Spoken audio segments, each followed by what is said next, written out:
Okay, nagmimerienda ako ngayon. So sorry. Welcome to Abby and Filter TV. And good afternoon everyone. Let's have merienda together. So, ang dami nating merienda ngayon. No? Nagluto si Tin kasi yung aking paboritong spaghetti. Ipakita mo yung paboritong spaghetti. Yan, the Filipino style spaghetti. Yan, gusto ko yan. And of course, kainin ko muna to bago natin introduce yung ibang merienda natin.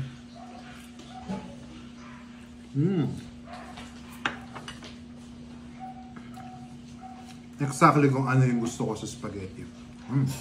And gumawa na siya ng puto. Yan. Puto na parang banana cake. At tignan nyo naman yung ilalim niya. Puno ng chocolate chip. Yan, oh. At dahil sa bahay ginawa to, hindi tinipid ng cheese. Tignan nyo naman, ha. Parang isang blocking cheese ang ginawa namin. Tignan natin. Wow. Masarap.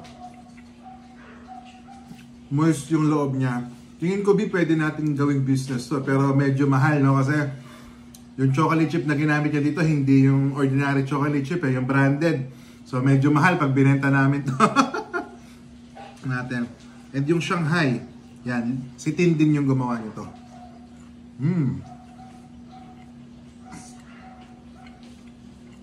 Sarap. Ang sarap pag merienda pag ano, no? Pag ginawa siya with love, no? Ayun. Meron kaming balimbing dito at what we call, ano ba sa English yan? Star fruit? Hindi ako sure eh. Pero medyo hiniwa-hiwa na ni Ate Beng kasi hindi ka siya sa ref namin. Yan. So, dahil may spaghetti ako ngayon, happy birthday Pauline Esguera, yung girlfriend ni Andre Castro. Hello sa inyo. Yan, happy birthday and hello sa inyo sa lovely couple. Yan. Ano ulit ang aking paboritong spaghetti. Wow. Sarap talagang magmerienda sa bahay. Guys, tuloy-tuloy lang sa pagsuporta at panonood ng vlog namin kasi dito, chill lang, kain lang, walang arte. Approve!